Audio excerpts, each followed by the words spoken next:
let's get started at the next session. I'm chair of this session, Akio Kanai, KOU. I'm really happy to introduce Dr. Deamer.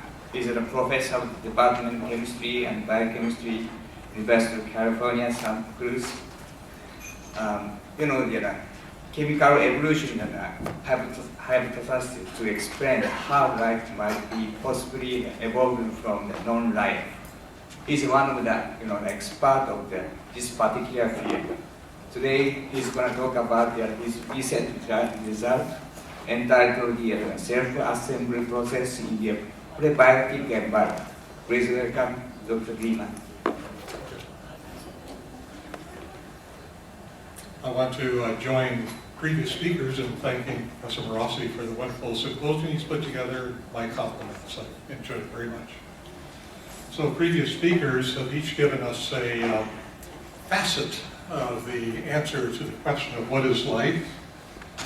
And each facet adds together, and I haven't seen the elephant yet, but I'm going to add my own facet now. Because I'm also going to talk about what was life.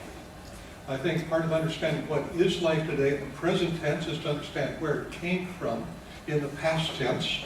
And another facet yet is to think about what will life be, because the fact is that we're probably on the edge of putting together artificial forms of life.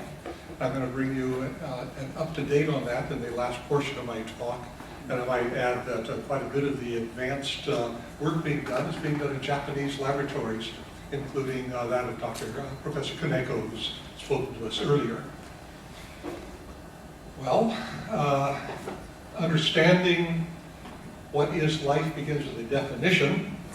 And I had Sergei Sokolov in my lab as a Fulbright scholar last year, and this is his poster right up here. He tried to put together his impression of why it is so hard to define life. And the problem, of course, is that life is very complex and requires a rather complex definition if we're really going to separate it from other things that resemble life. Now, to give you some idea of this complexity, what I'm going to try to do is to define a Toyota, nice local complex device. And first thing to do is to distinguish whether I'm talking about the city of Toyota, or Mr. Toyota, or the car. Well, that's easy to do. I can say that a Toyota is a four-wheeled vehicle used for personal transportation, and that leaves out Mr. Toyota. However, this also defines a cart, a pony cart pulled by a horse, so I've got to do a little bit better. A Toyota is a four-wheeled vehicle with an engine that is used for producing, for personal transportation. Well, unfortunately, that could also be a pony cart with an engine in the back, taking the engine off to the mechanic to be repaired. So I've got to do a little bit better than that. So let's try again. A Toyota is a motorized four-wheeled vehicle used for personal transportation in which the engine causes the wheels to rotate and produce forward motion. Well, I'm getting closer, definitely getting closer, but it needs fuel. I can't have a car without an external source of energy. So let's try adding some fuel. A Toyota is a motorized four-wheeled vehicle used for personal transportation in which the engine uses fuel to cause the wheels to rotate and produce forward motion. But of course it needs a steering wheel. It's a motorized vehicle with a steering wheel, etc., etc. And finally, I've come close to defining a Toyota, but I've also defined a Honda. So that's a little problem. I have to look at the history of the cars, because Toyotas originate in Toyota factories and Hondas originate in Honda factories, and the same in defining life. If we're going to learn what life is, I think we have to learn more about its history. Furthermore, with the car metaphor, we need to define the engine, the fuel, the steering wheel. So all the pieces of the definition also depend on what whatever we want to put together as a definition. So let's think now about life. It's complex, and therefore the answer must be complex. Those are the same sort of thought process very quickly. What is life? Well, all life is cellular. We agree to that. So the minimal unit of life is a cell.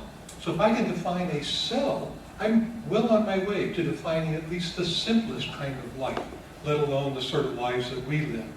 Well, a cell is the unit of life. It's a microscopic compartment bounded by a lipid bilayer. The compartment contains polymers called proteins and nucleic acids. The proteins are catalysts, and the nucleic acids contain genetic information. Oh, is that alive? No, it's not. There's more to it. I can do this in my laboratory. In fact, we're trying to do this. We are building lipid bilayer vesicles, and we're putting enzymes and information into it. And we haven't come up with life yet, but we're trying. So let's see what's missing. And here is what's missing, all of that. Now I claim that this defines life in the sense that nothing else in the universe fits this rather long and complicated definition. Furthermore, each of these words I've highlighted in green are keywords, and if I leave any of them out of this definition, suddenly we are less than something that we would call alive. So we're pretty close to a working definition of a life if we define the simplest life as a single cell. Well, like Kyoto, we do still have to define the key words, so if I really wanted to define life, I would teach a course in cell biology, and I would start to define all of these words chapter by chapter for you. And finally, we would get up to something that we would call life. Well, we want to go beyond simple description of life. We want to understand at a deeper level. So let's ask, how did it begin on the early Earth? And let's also ask whether we can synthesize life. Do we know enough now to put together a living cell, either by reassembling the pieces from previously living cells, or by actually starting from scratch? And as I said, we are coming close. Well, life is not just on the Earth now. We have a different definition. We're going both temporally, both forward and backward in time, but we also want to go out into the space around us. And there's a new field of research that I'm involved in. It's called astrobiology, in which life is defined as being part of a universal process. So the best way to think about the origin of life is to go back to the beginning of life in the form of biogenic elements. There's 6 of them, and there they are. Carbon, hydrogen, oxygen, nitrogen, phosphorus, and sulfur. If we took a living cell out of one of our bodies and analyzed it, we would discover, putting aside things like potassium and chloride and so forth, we would discover that these biogenic elements and the molecules that they compose are something like 99% of the mass of a living cell. So these are the important elements. We can say, where do they come from as part of our starting definition? They come from stars. Everything in this room, everything on the world, everything in each of our bodies, in fact, every atom began in a star. At least every atom heavier than hydrogen, it turns out. Heavy atoms are made by stellar processes. So this is the astro part of the word astrobiology. When we look at a galaxy, like this whirlpool galaxy, we see literally hundreds of billions of stars. There's about 400 billion in our galaxy, for instance, the Milky Way. And not only do we see stars, but we see these dark clouds. That is stardust, literally stardust, particles of matter produced by dying stars when they go through an explosion that we call a supernova or just ordinary novas. And those dust clouds then gather gravitationally into things that are called globules. And right up there, we have the start of a new star. And if you see the magnification, here is an actual image of a newly born star with all the dust around it left over from this molecular cloud up here. And as it begins to glow, you're going to see that planets are produced. So we are stardust. Kind of fun to really know what happens. I'll give you a little nuclear chemistry here. Take this home and impress your friends at a party. You now know where the carbon in your body comes from. This was discovered or proposed by Fred Hoyle, very well-known British astrophysicist back in 1947. Fred realized that when a star reaches enormously high temperatures. This is about 10 times the temperature of our sun, 100 million degrees. You begin to go through a process by which alpha particles, 3 of them, come together to produce carbon.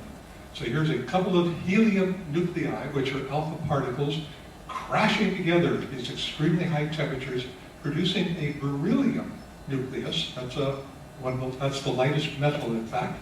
And that is followed by another collision with a third helium, or alpha particle, to produce carbon. And if you count up the protons, you'll see there's 6 red protons, 6 black neutrons, and that is, in fact, the ordinary form of carbon that makes up all life on Earth.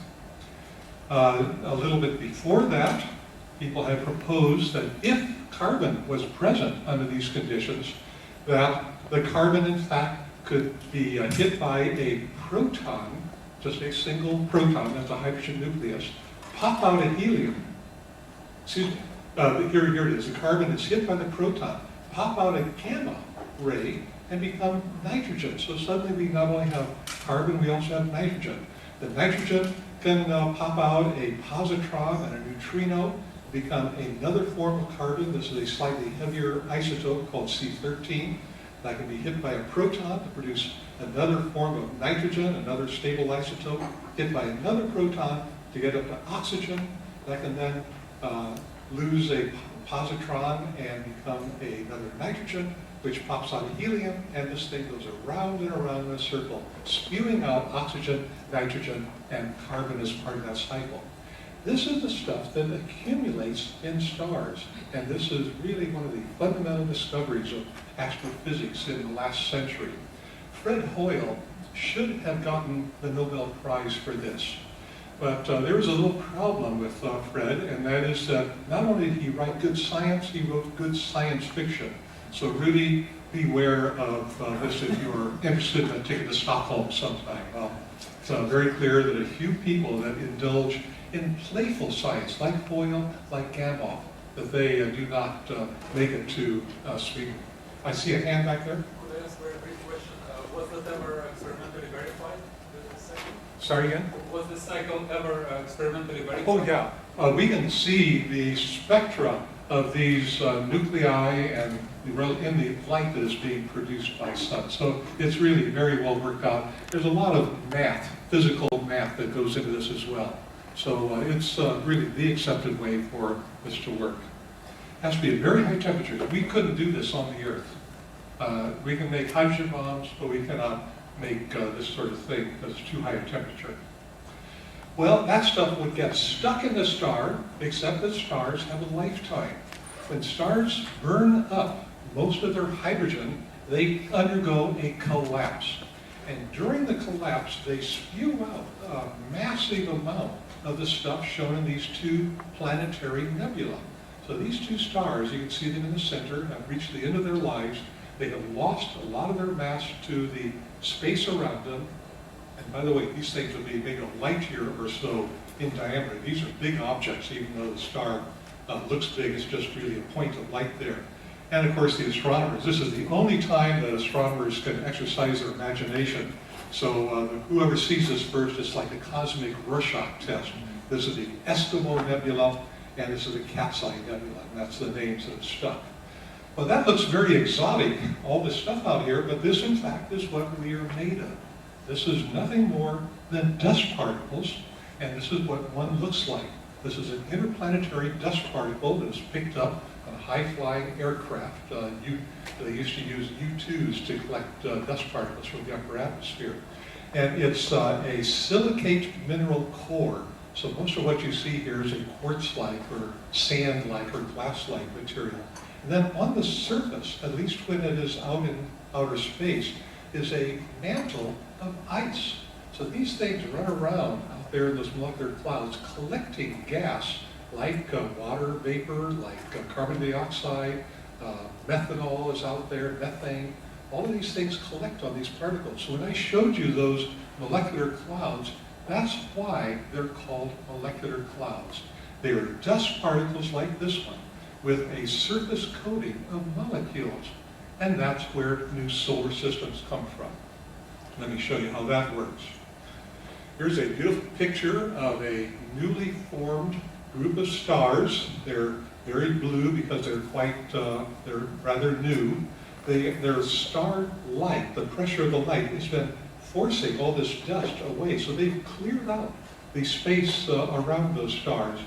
One of them has already exploded. This one has gone through a recent end of its life, and you can see that ring of matter around it. If we saw that from the top, you'd recognize a planetary nebula, such as I see. And this is a puff of stuff coming out from either pole. When the star collapses, it puffs out material along that axis there. None of these stars is going to make planets and solar systems. The reason is that their starlight has cleared the dust away. But look down here, right there. There is a dusty star. That is what a new solar system looks like before it has gone through the process of planet formation. Now I'm going to show you a little movie.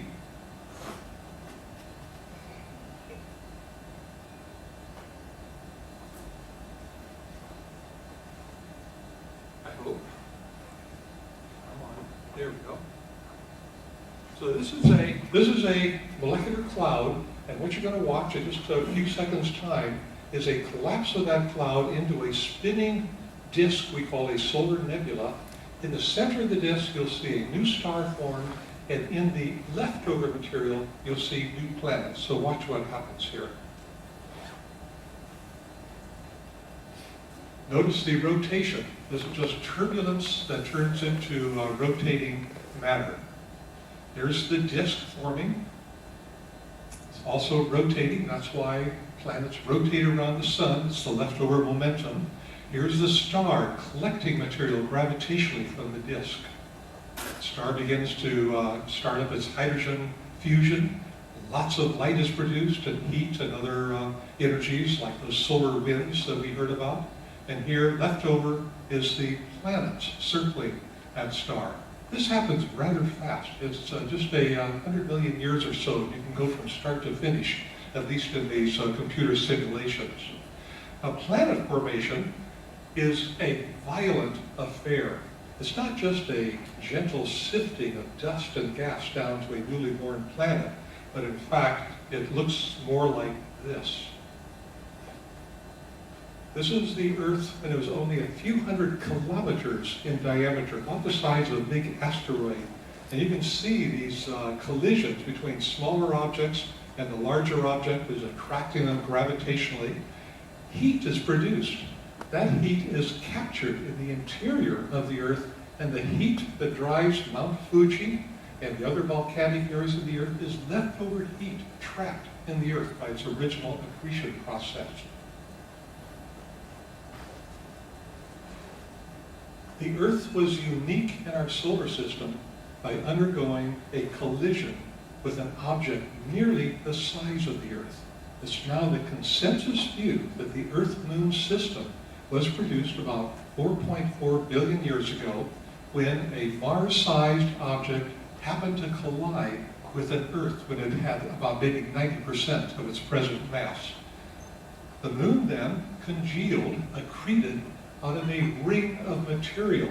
We're now standing on the surface of the early Earth. This is the ring out of which the Moon is accreting. The Moon was much closer at this time, so it really did nearly fill the sky, as you see here. The most important point for the origin of life is that these temperatures, red hot temperatures, are what we call pyrolytic. That means that organic material cannot hang together. It all turns into gases like carbon dioxide and water vapor. So life could not begin until the Earth had cooled down and oceans had formed. So this is maybe 100 million years later. Things have cooled down pretty well. The Moon is still being cratered by impacts of asteroid-sized objects, and we still see those craters on the Moon today. The Earth is covered with a film of water, just a few miles thick, and that, of course, is the water that's going to give rise to life. But I just told you that all of those organic compounds that might have been available on the Earth before the moon-forming event had been completely damaged, completely turned into gas. So how did we get organic compounds back? Several ways, but one way that we agree upon is that they were delivered to the Earth by the impact of comets and meteorites, and the artist has shown some of these little impacts here. So next time you look at the ocean, just think to yourself that that ocean was delivered to the Earth after the moon-forming event. And along with those comets, and along with the dust that was sifting down, and along with the asteroids that were hitting the Earth, came organic materials. That organic material is produced on the original dust, as I've shown here. This is one of those interplanetary dust particles I talked about. And there you see that layer of ice on the surface. And that ice, in the presence of ultraviolet light, and with these simple compounds frozen into the ice, water, methanol, carbon monoxide, and ammonia, the UV light gives energy, chemical energy, that produces things like amino acids, ketones, what else, quinones, amides, amphiphiles. Keep that word in mind, because that's going to be very important for the rest of what I say. This stuff then accretes to form the comets that go by the Earth once in a while. The interplanetary dust particles that sift down to the Earth. Even today, 30,000 tons of material in the form of dust gets to the Earth every year. It's really quite astonishing. We can measure that. And of course, things like planetesimals. These are asteroid-sized objects that come together to form planets. They bring their organic compounds along to the Earth's surface, and that's where at least some of the organic material came from that gave rise to life. Well, how do we know? The reason we know is it's still happening today. Every time you see a shooting star, or once in a while a big bolide like this one here, that just by pure luck was captured on film, then these things come in. They are delivering material to the Earth. We're in the last long drawn-out phase of the accretion of the Earth that started 4.5 billion years ago. Now, this is like a meteorite that fell in Australia about a little over 30 years ago, 1969. And that meteorite is called the Murchison meteorite, and that's something that we are studying in my lab. These are called carbonaceous chondrites, or carbonaceous meteorites, because they have organic material in them. Those same organics that give rise to life are being delivered even today as meteorites containing organic compounds. So this is about a golf ball sized object. This is the fusion crust, because these things come in pretty fast, of course. The surface actually melts, but the interior stays very cold. And what we do is to break that open. I'll just show you one of these that we were breaking open. Very easy to break open. It's kind of like sandstone, so you just take a chisel, and you try to do this as under clean conditions, of course. You crack it open, and when you look at the inside of the meteorite, this is a freshly fractured surface, you see these beautiful glowing objects. These are the size of cells to big cells, and that's the organic material of the meteorite. 2% of the mass of this stony meteorite is made of organics.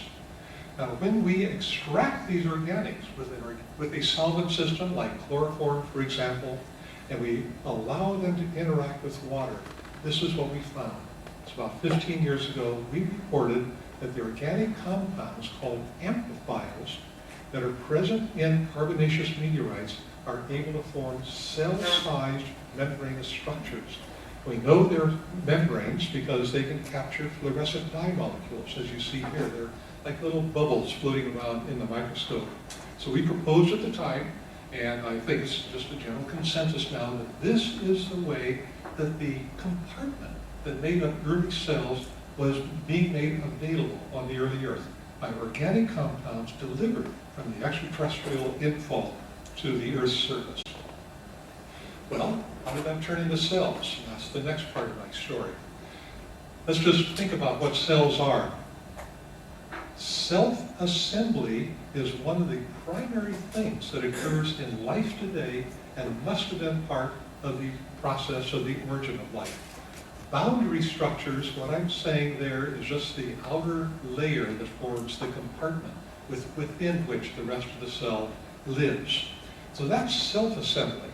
The other thing that makes life possible is what we call directed assembly. That's when a gene directs the assembly of another polymer, of it like a protein. So when you have catalyzed growth and replication of these polymers, then you have what we would call a living cell. So that's what we want to do. First, we want to self-assemble structures that have the potential to do this. Then we want to find ways for directed assembly of polymers to begin. Then we would know what life is, at least chemically. Let me just tell you a bit about self-assembly. When single strands of DNA assemble to form a double helix, that's called self-assembly. When a protein is produced by a ribosome, it folds up into a very precise structure. That's called self-assembly. And when lipid dispersions self-assemble into membranous structures, that is called self-assembly. The molecules that we find in the meteorite are called fatty acids. Here's a fatty acid. It's got an oily part of it that loves to be dissolved in organic supplements. And it's got a water-loving part, hydrophilic part. This is an acid, it turns out. You can see it's an acid because it can lose a hydrogen ion. That's what acids, by definition, are in chemistry. So these molecules are able to self-assemble, and every one of you has done this in your lifetime. Whenever you blow a soap bubble, that is a self-assembled membranous structure. It's as simple as that. So what we do in the laboratory is to make self-assembled microscopic bubbles. And if we could look at the molecular level at the self-assembled membrane, what we would see is hydrocarbon chains all in the interior. There's actually a double layer. This is one layer, this is the second layer. And that oily part is what separates the outside of the cell from the inside. Here are the head groups of the lipid, more head groups over here, and everything you see here is water molecules. Now you know that oil and water don't mix. And if you look here, you might just see one water molecule right there. And that's about right. One molecule per several hundred chains is how much water actually would be able to get across the bilayer by diffusion. It's a pretty good barrier to the movement of molecules like water and ions and glucose and all these things that cells like to do and to use. So here's some membranes we've made in the lab from a very simple mixture of a fatty acid. This is a 10-carbon fatty acid, just as I showed you, mixed in with a 10-carbon alcohol. You don't have to have that there, but it helps the stability. They've been stained with a fluorescent dye, and these are about the size of living cells. So it is simple as that to make the boundary of cells. Then, if we add a solute, like a macromolecule, for instance, DNA would be one such solute, or a protein, and in this little drawing, I show those as these lines, these rod-like structures. Here are the membranous vesicles. If we put it through a single drying process, all these vesicles fuse to make these multilamellar structures. We can actually see these under the microscope. Then when we add water back, we discover that some of the molecules have been captured on the interior. These molecules could not get in all by themselves, but if you put them through this drying process, they do. Now, I'm going to show you that when you do this in real life, under what we call simulated prebiotic conditions, we can make some of the molecules that are now important to life, in particular RNA. So keep this little process in mind, this drying and wetting process. That's an important point. Here's some DNA captured in lipid. Makes these beautiful structures under the microscope that we can see by adding a fluorescent dye. After a while, the structures break up and turn into vesicles.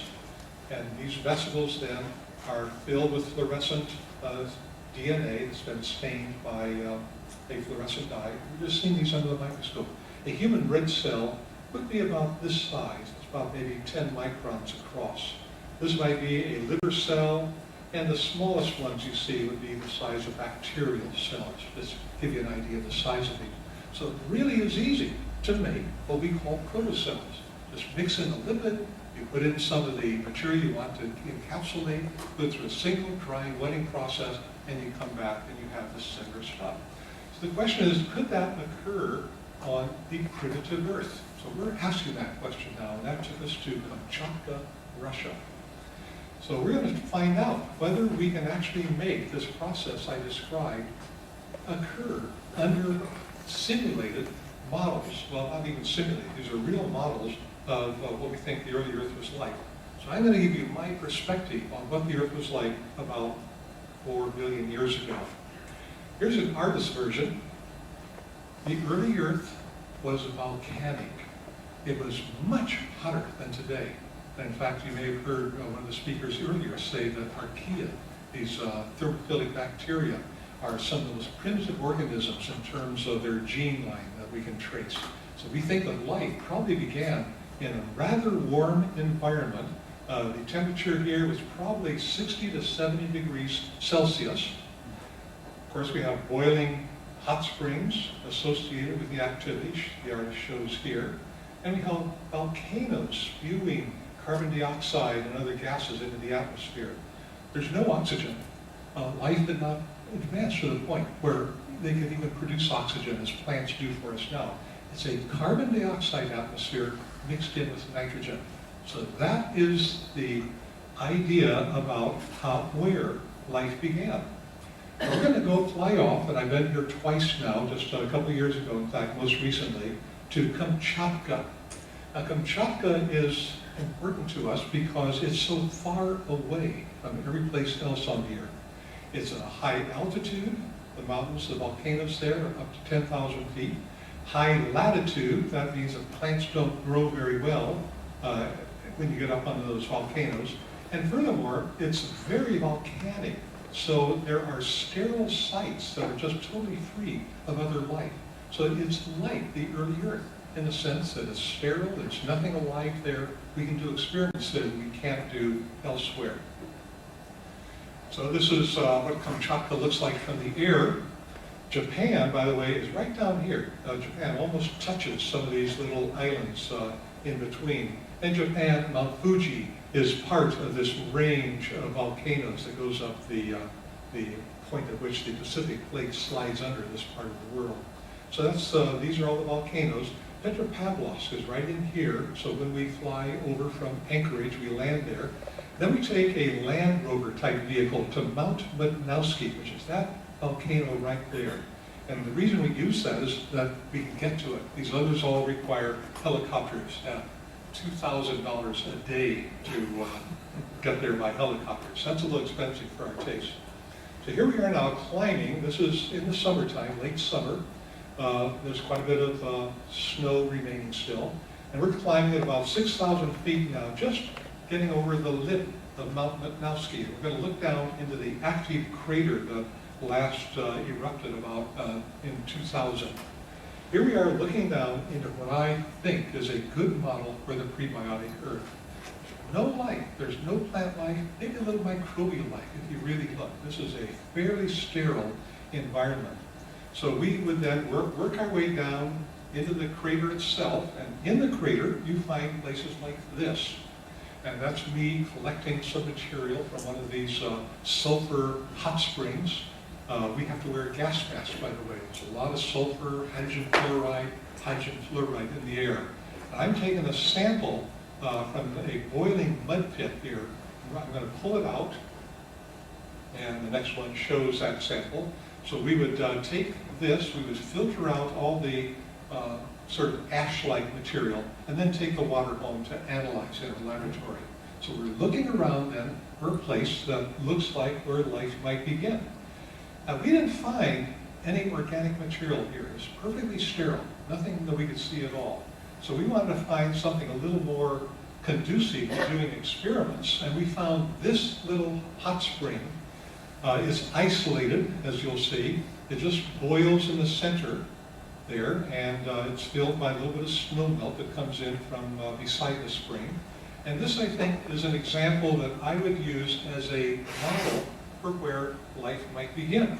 And the reason is that on the edges of the hot spring, you have those wet-dry cycles that I just told you about. So here's a place where, as it dries, material is concentrated. If there's lipid-like material there, it'll form membranes around anything that's there. It's a place where a lot of natural experiments can go on. The sort of experiments that I think would lead to the origin of life. So we did some work in the laboratory. We went back to the laboratory with these ideas. And now I'm going to show you how we could use that model system, simulating it in the lab to make RNA. Oh, yeah, let me say RNA world. You've heard this before. This is how life was. We don't think that life sprang up as our kind of life. We think that life went through what we call an RNA world, where RNA was both the catalyst and the gene carrier. And the reason for that is that we don't have any better ideas, to tell you the truth. It's just a way that we can get at this experimentally. So what I'm asking is, how could the first RNA be synthesized? And what we have discovered is that we have a source of mononucleotides, and these are the monomers that string together to produce a piece of RNA.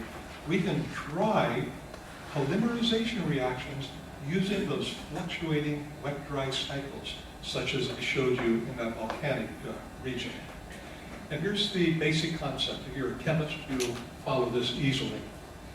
If you mix RNA or any other polymer of life with water, it will turn into its monomers.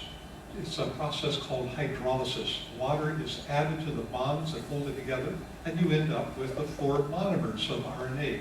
These are called nucleotides. This is called adenosine monophosphate, uridine monophosphate, guanine monophosphate, and cytidine monophosphate. So those are the 4 that will make RNA if we give it a chance. Now we can pull this reaction in the other direction by removing water. So if we can find a way to get water out of it, this reaction will run in the other direction toward RNA. So that's all that we're going to try to do. Here's what AMP looks like. So you're getting a little chemistry lesson here. This is adenine. That's the A of DNA and RNA, adenosine monophosphate. There's a little sugar group, and there's the phosphates. That's all there is to it. Pretty simple. So we're assuming that things like this were around on the early Earth.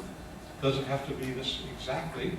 And what we're going to do is to put this through those wet-dry cycles that I told you about, but we are going to have lipid present, and that's the trick.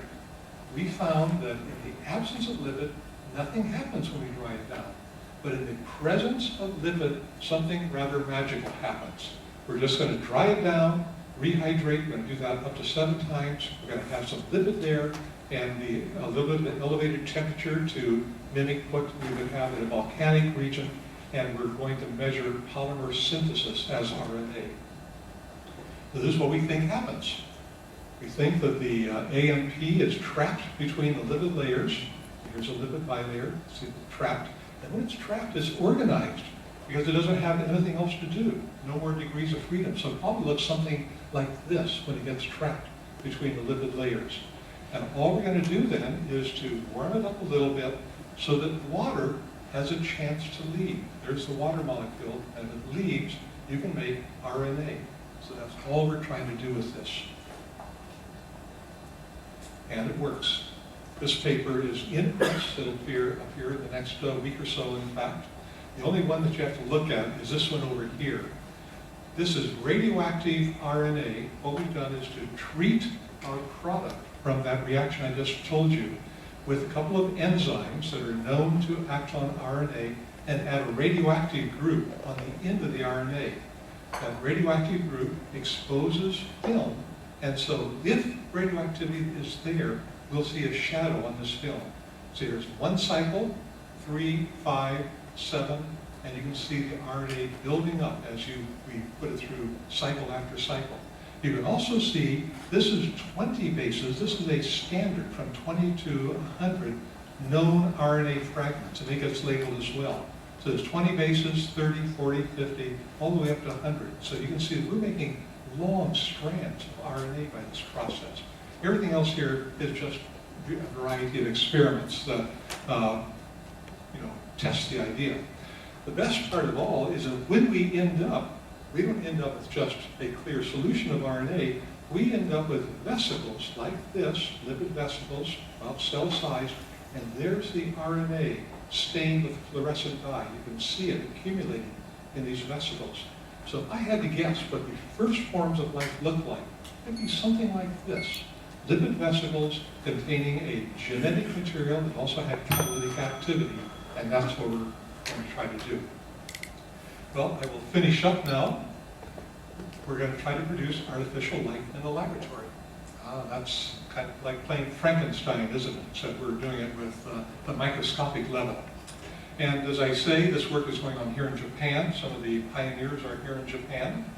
It started about a little over 10 years ago when two laboratories, Luigi Luisi's lab, he was in Switzerland then, and our lab, we both showed in about the same year independently that you can make RNA using a molecule called ADP, which is just like AMP, adenosine monophosphate, that's got an extra phosphate on it, and that an enzyme captured with the ADP will produce RNA in the vesicle. So that's where it started. Next thing we did was to show transcription. And this paper just was published about 6 months ago, so you're right up to date on this. We encapsulated a polymerase. We used a DNA template. We had NTP substrates added to the outside of these model cells, and we found that we could transcribe the base sequence from DNA into RNA. If you're interested in the papers and philosophical transactions B a little earlier this year. This is what that looks like. There's the enzyme. Here's the template that is being used. It's a phage DNA template. Here's the RNA that's being synthesized. We found a way to make transient defects in the membrane just by heating cycles, and that allows all these substrates to go in to supply the enzyme. And this is what it looks like when you get done. We can actually see the RNA accumulating in these vesicles by staining it with a fluorescent dye. And once again, this to me would be what I would think a primitive form of light would look like if we could see it nearly 4 billion years ago. Okay, now here's some Japanese work. This is really very interesting stuff. They're making proteins. And this work, the pioneer was Yu et al. Working in Yomo's lab with Kaneko's being a colleague on that. Another paper from Nomura et al. In 2003. And what they're doing is putting ribosomes into it. They're getting these out of E. coli. This is standard bacterial system. They're popping the E. coli and taking everything that's in the E. coli and trapping it in lipid vesicles. And then they're seeing whether they can make protein. And the protein that they're making is a fluorescent protein called green fluorescent protein. And that's just a marker to show that it's actually working. So here's what their vesicles look like. There's the ribosomes. There's the messenger RNA for the green fluorescent protein. And there's the protein being produced by the ribosomes. You wait around a little while, and the vesicles contain green fluorescent protein. This is work that came out 3 years ago from Rockefeller, Moirot, and Lipschaber, and they found a way to put a hole in the membrane. And that's important because you really want to be able to feed your cells. So not only did they make green fluorescent protein, but they made a channel-forming agent called hemolysin, HL, that punches a hole in the membrane. And now stuff on the outside can get to the inside and feed that. The last one that I'll tell you about is an encapsulated genetic cascade. This is by Ishikawa et al., 2004. And what they did was to put in a piece of DNA that had a gene both for a polymerase and for green fluorescent protein. They were then able to use what is called flow cytometry to see whether it worked, and it did work. I won't try to explain this, I don't have time, except to say that in the complete system, all of these little dots are single vesicles passing through a laser beam, giving flashes of green light with the green fluorescent protein that was made. And here are a couple of controls showing that it doesn't work unless you have the complete system. So we're getting very close to making artificial life. And I'll just finish up. This, I think, is what we're aiming at, that it can be done. Nobody knows that it can be done, but this, in my opinion, would be able to be claimed to be synthetic life. Now, we're cheating a little bit. We're starting with ribosomes, because we don't know how to make ribosomes from scratch. Everything else we could, in a sense, make if we wanted to. So here's a big bit of DNA. It's got about 100 genes in it, most of which are just used to make the ribosomes in the translation system. You've got one to make the pores that are going to let nutrients in, and one to make lipid. And when you let that run, it might work. But there's a remaining question. This is my last slide. How do we really do it? We can make an initial synthesis of catalytic and replicating polymers. And that's what I showed you that we can do now. We can make an RNA that could be both a replicating polymer and a catalytic polymer that perhaps could lead to the RNA world. Then we have to find a way to make ribosomes. This is a big stumbling block. Nobody knows how to make ribosomes yet. And yet this is the source of life today. Without ribosomes, you're nowhere. We need to find a way to reproduce those systems. And they reproduce themselves. It's sort of the autocatalytic cycle that they go through. We have to have a source of energy and nutrients. We need membrane growth, because you can't have stuff growing inside unless you have the membrane growing as well. And you need a regulatory feedback between the membrane growth and the stuff inside. Otherwise, one of them will outgrow the other, and you end up with a bag of nothing. And you have to find a way to divide. I think we can be optimistic. Life did it all by itself. Nearly 4 billion years ago, all that I told you happened through just simple self-assembly and evolutionary selection. So that's my story. This is supported by NASA, and nice support from NASA. These are some of the people that were involved in the work. I thank you for your attention. Thank you very much. Some very nice and exciting talks. We have a time to asking and comment. Okay. Thanks for a very good talk. I have a couple of questions. I remember years ago there was a lot of attention to electrical discharges, lightning in this early forms of life. Do you think that sort of those kind of studies survived, or? Yeah, it's a good question. Stanley Miller, 1953, used a spark discharge, and he sparked a reducing gas mixture, hydrogen, ammonia, methane, and water vapor. And he got amino acids, and this really broke the field wide open. So it's a landmark discovery of Stanley's. By the way, he died just a few months ago, and he's sort of left his contribution for us. So that's why electrical discharge was used. It was convenient to use. Since that time, we've shown that ultraviolet light can do the same thing. Certain temperature ranges can do the same thing. There's a variety of ways to make complex molecules out of simple starting mixtures.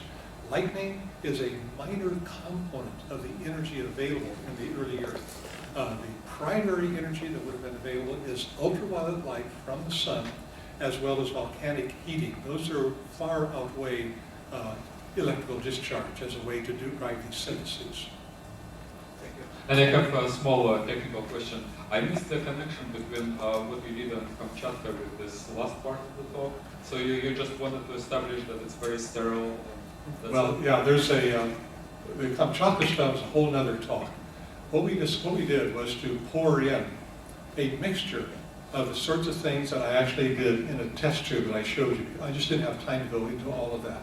And what we found was interesting, disappointing in a way, but it certainly guided us, because everything we dumped in got stuck on the clay surfaces and was immobilized. That pool was filled with clay. So this is something that we have to learn how to get around, is how do you keep everything that is being made, organic materials, from sticking to mineral surfaces and being removed from reactive diffusion.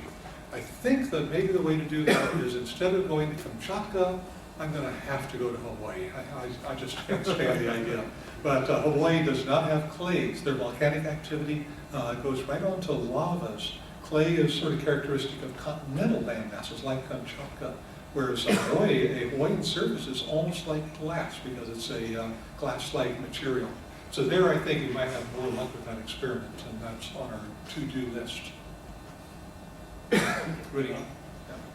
You mentioned clay just now, and I remember there was a man called Cairns who was interested.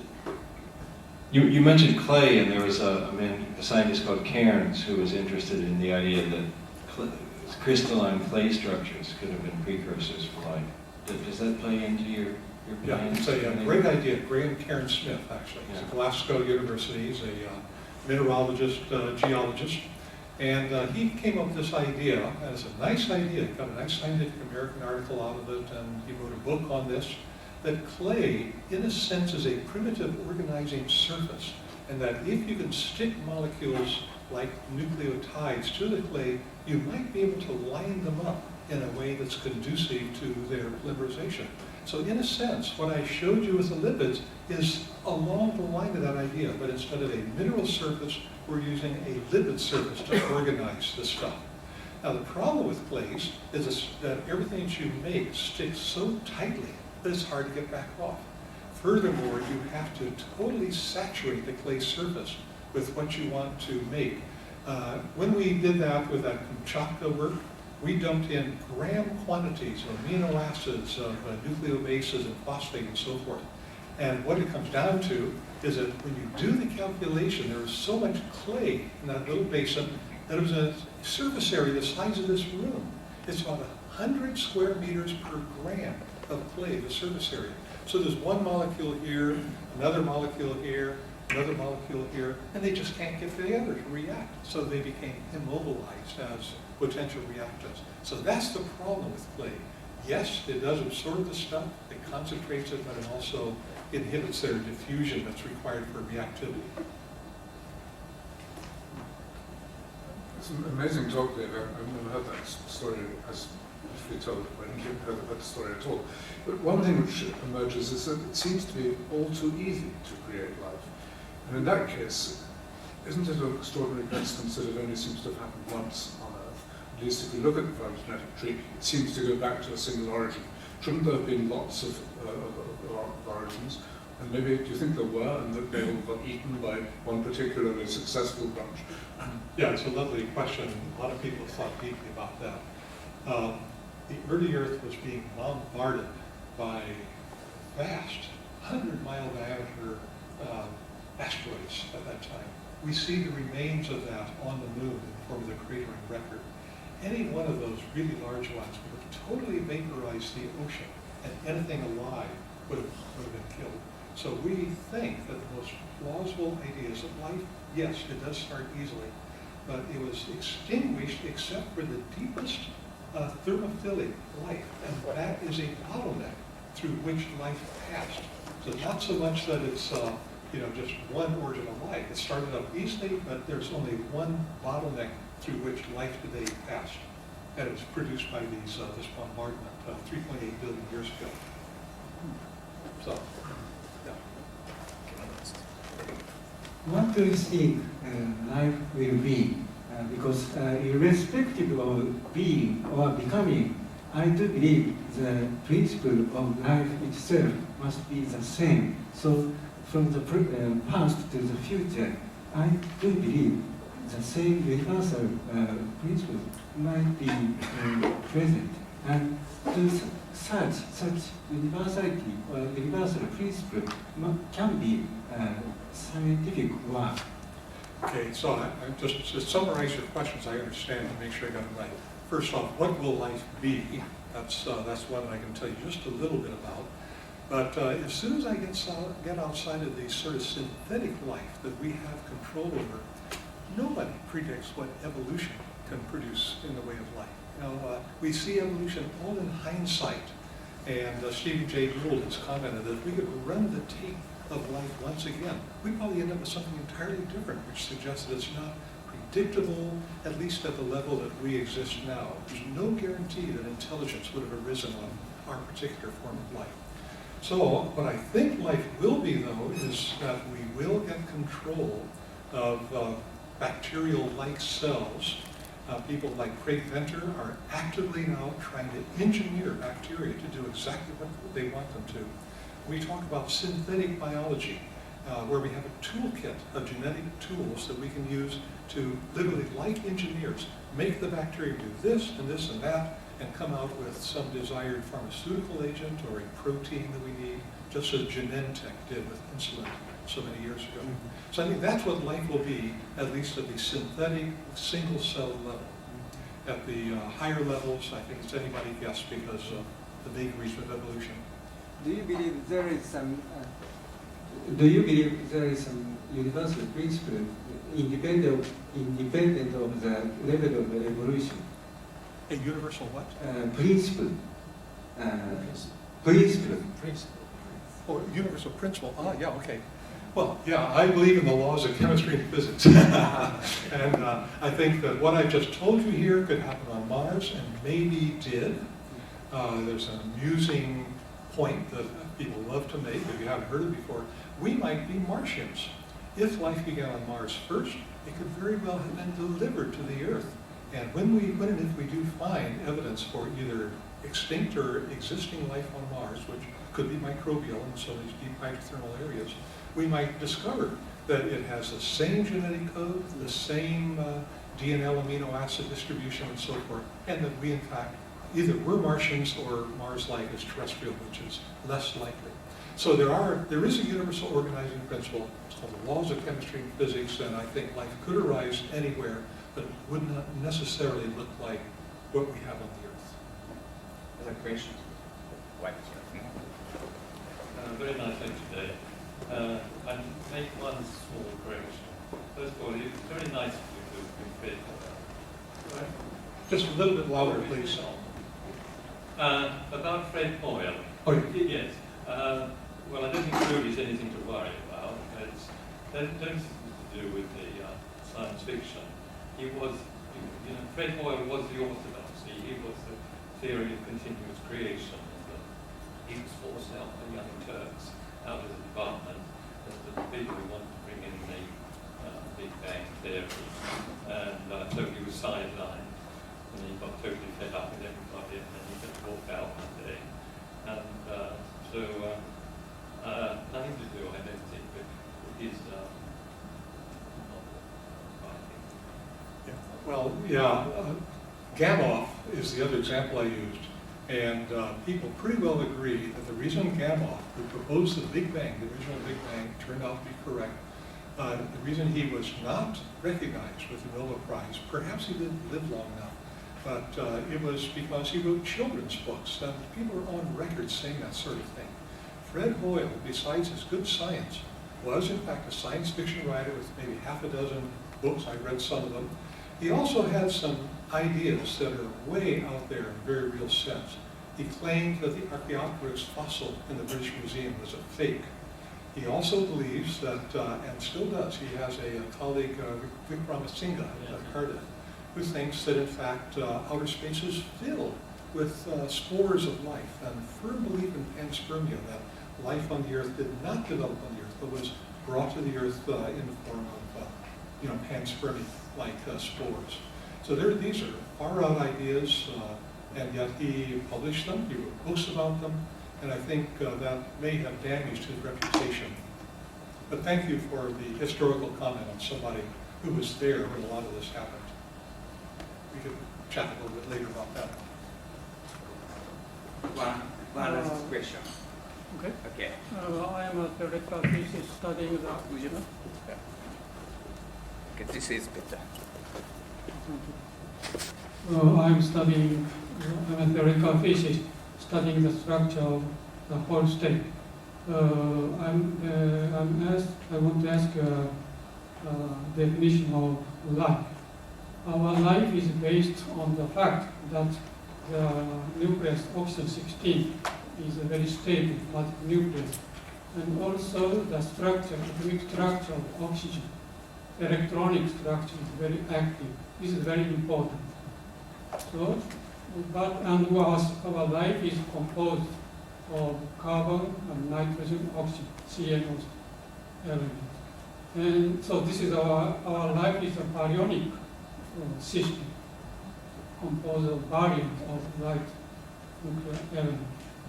So if you define life as a self-assembling system with a boundary structure, do you expect life which is composed of heavier elements like calcium-40? Life is composed of what? Heavier elements Ah. like calcium-40. So if we have some structure, we could define such kind of baryonic system. Okay, I think that I understand your question. It so happens that life uses carbon, oxygen, nitrogen because they're very common, because they have certain special properties. I think your question is whether heavier elements could also have been used, or maybe we could use them to produce artificial life. Is that your idea? Yes. Right. Yes. Well, you know, we have these science fiction writers like Michael Crichton, who proposes nanotechnology run amok and taking over parts of the world. So I think this is still at a science fiction level.